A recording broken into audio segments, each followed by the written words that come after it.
üks väga suur osa sellest, et nad ehitasid olümpiatule sinna ka, et see oli täielikult need olümpiaadid, et siis kui oli mingid spordivõistlused seal lastelaagril või meil oli need Balti võistlused ka, nad süütasid seda tuld ja muidugi kõik need võidukastid, eks ole, kus esimene, teise, kolmanda koha võitjad said seista, nii et see oli väga vägev, kõik valjuhääldaja süsteem ja seal oli need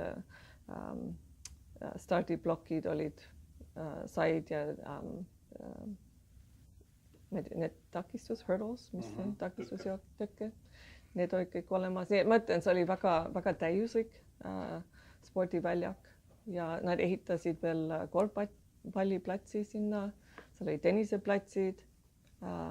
Edaspidi siin oli meil oli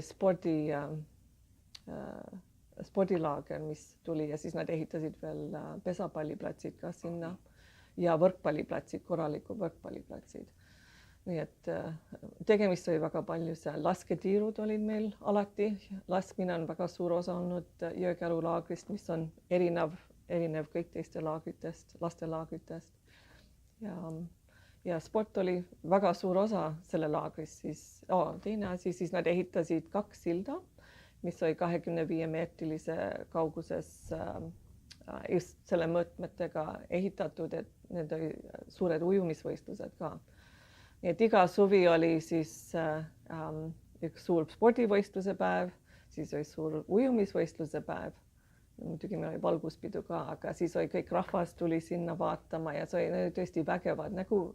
Kui oli palju lapsi, umbes üle 200 last, siis oli täielikult nagu väiksed olümpiaadid ka seal. Nad kõik marssisid sisse ja oli väga organiseeritud selline spordivõistlused.